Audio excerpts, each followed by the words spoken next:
قل إن صلاتي ونسكي ومحياي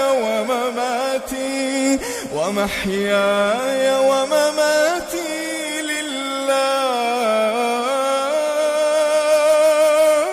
لله رب العالمين، لله رب العالمين،